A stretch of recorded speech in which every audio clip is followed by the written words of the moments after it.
We're here at Boxing Booth in Redhill and we're joined by big juggernaut Joseph Joyce. How are you, Joe?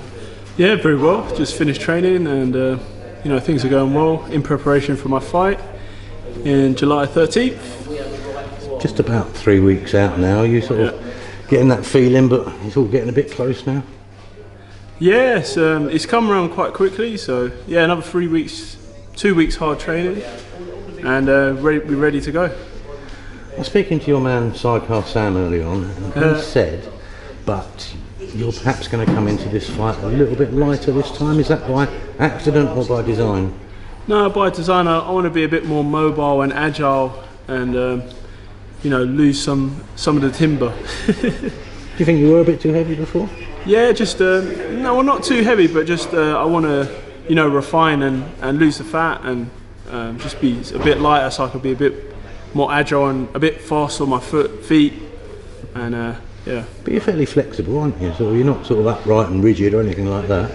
Nah, so yeah, just up my power to rate ratio.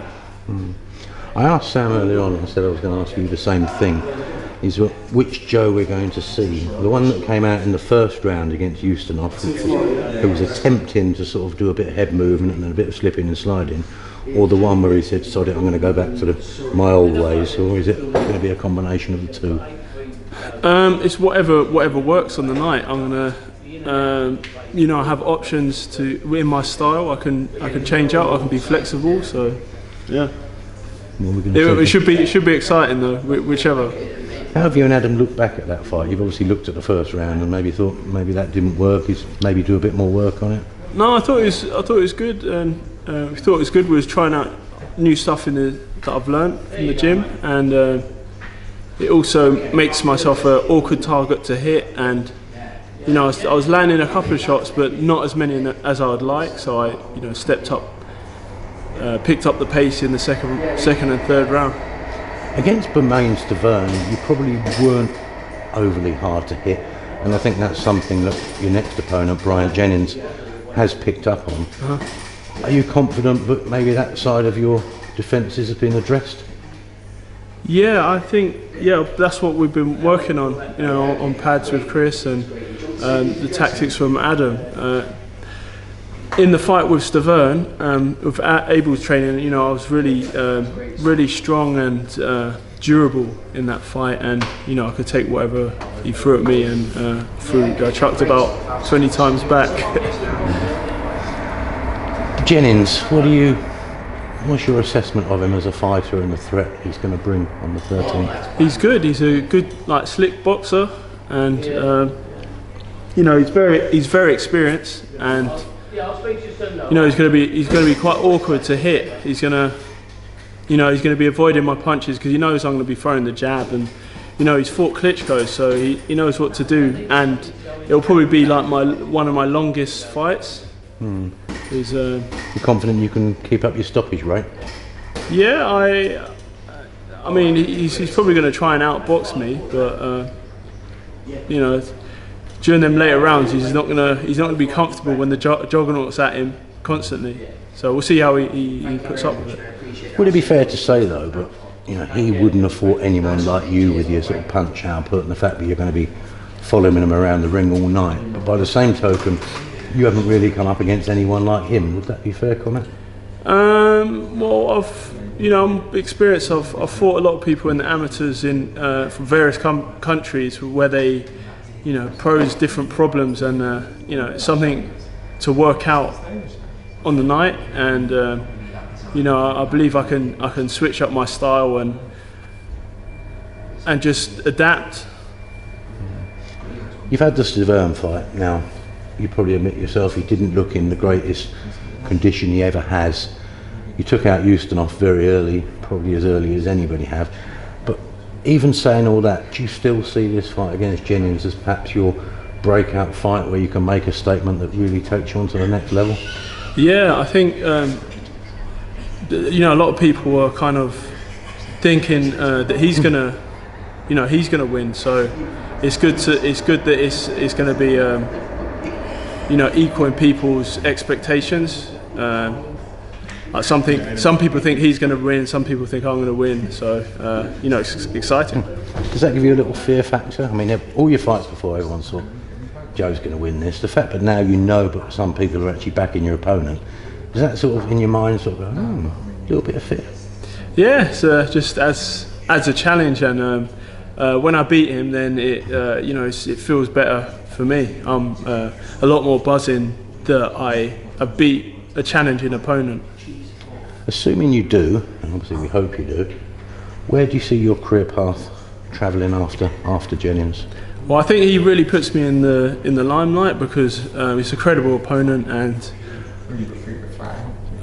he's only lost to Rivas, Ortiz, and Vladimir Klitschko. So, that speaks for itself. Do you think if you do it and you do it in good style, the European title maybe sort of becomes a little less appealing than it would have done before? Because if you've beaten Jennings and you beat him well, maybe Caballero might drop the title if he doesn't fancy fighting you. So would it hold the same appeal?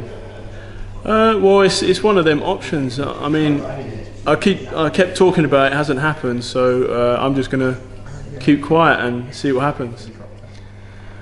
On that night at the O2, there is another fight going on, another heavyweight fight. There's been a lot of talk. Apparently, I've heard somewhere that Nathan Gorman is the man to beat Daniel Dubois.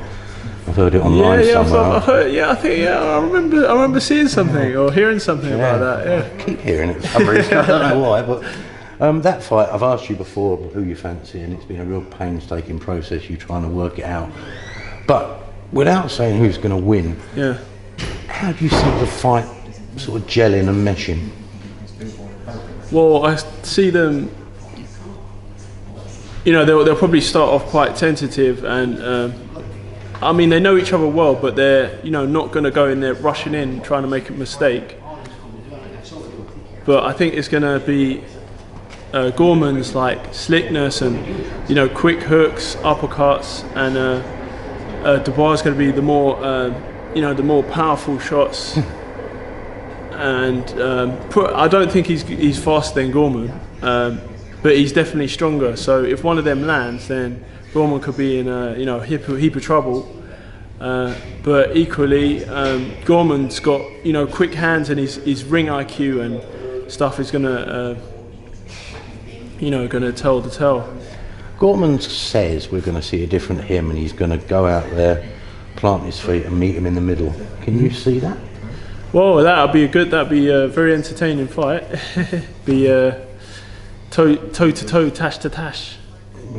From what you've seen of him before, can you see it being working against someone like Daniel? Because isn't that playing into his hands a little bit? Well, you saw with his last fight, he took quite a few punches from what's his name? Larty, yeah, Richard Larty. So he can be hit, and he just swings away and hopes he's going to land something. Would I be correct in saying you sparred both of them? Yeah. During your time. Now Nathan says, and I'm not going to go on about his 200 to 300 rounds of sparring, but he suggests that Daniel is not the puncher people think he is. What would you say to that, having personal experience of it yourself? I say you can punch, like even his jabs like a backhand, but it's very predictable, and can he take them back? What do you reckon? Have you landed on him? See with Daniel, I just keep my work rate, and I know what's coming. The jab. But every time it lands, and in the sparring, I was quite comfortable. I was like way more experienced than that, so I was just landing at. Well, it's just the odd shot. Like if I, step in and get caught with a silly shot, then he's a strong guy, and he's got a good amount of power. He's not really got that much snap in his punch. Like for instance, like Joshua's got more snap, or like Wilder. But although I haven't sparred him. But. I'd imagine even with your style, it must be quite hard to keep Daniel off of you, isn't it?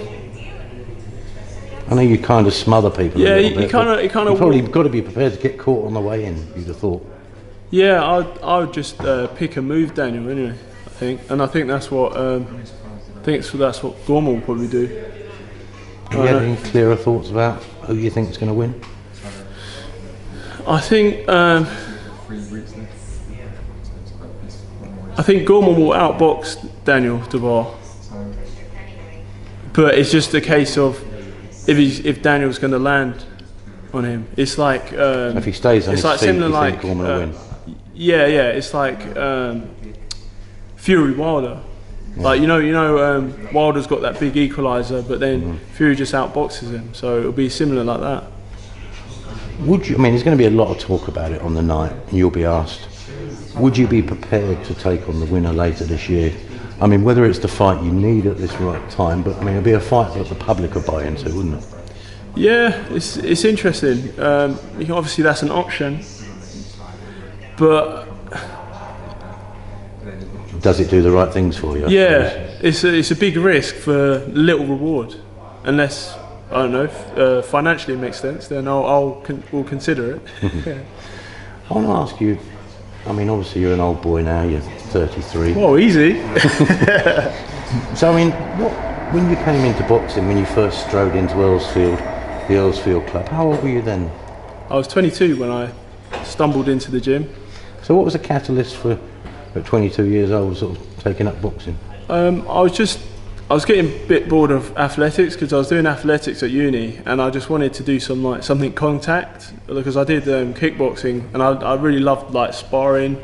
Sometimes we do legs only or hands only, and just hitting the bag and getting some aggression. So I thought boxing's bread and butter, martial art. So I'll give it a go. That gym produces some very technical boxers. You know, you think of people like Bradley Ski, Lerone Richards. I mean, what were you like when you first walked in? Were you all over the place, were you? Dolphy. Yeah, Dolphy.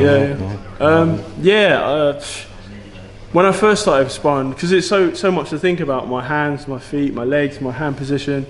I was sparring with like a lot of the smaller guys. It would just be mixed up, but where they're so more experienced, I was like getting caught, and it's really tough. But I really enjoyed it. You turned it around quickly though, didn't you? I mean, like I say, that was only 10 years ago, 10, 11 years ago, and like I say, within a number of years you were going off to an Olympics. I mean, that's a quick turnaround, isn't it? Yeah, but I could see where I was improving. I was just improving all the time, and I was winning my fights. I kept on winning, and I could see the progression that I want to get here, so I'll just need to do that. It's easy, just keep winning the fights and keep improving. Has your career always been in a hurry because you sort of came into the gym at 22? Has it felt like you've always sort of in a bit of a rush? I think I'm a bit of a late starter, a late bloomer anyway, so I don't know, I think it's just the right time, because if I'd started younger, I would have got bored of it. Like, I did rugby from like the age of like 5, 6 till 16. Played my last game when I was 18, and by then I was sick of it. And when I was growing up, I was doing like the swimming, which I got bored of. I was doing martial art. I was doing karate, which I got bored of. Tried kung fu, got bored of it. So your attention span's not that great. Did basketball, and then but athletics. But then with boxing, I think there's so many aspects to it, and it's so exciting and enjoyable, all the training and stuff, so I haven't got bored of it yet. Given that you sort of participate in all these very energetic pursuits that you've just outlined, people might be surprised with the fact that before you went to the Olympics, a lot of your interviews were around the fact that you're an artist. Yeah. Paint on canvas, and you were also thinking your ambition was to have your own gallery. So you actually went into that quite deep, and that's a sort of slow, patient process. Yeah. I mean, I'd need something to inspire me again. I wouldn't mind going to like an artist studio, or perhaps some galleries where they want me to make art, and then it gives me a goal, and then I can start it up again. Was that talent you picked up at school or from a young age? Yeah, from a young age. Like, my parents are quite creative. Like, my dad, he did fine art at uni and taught it, and he does like gilding and restoring, which is restoring old antique frames.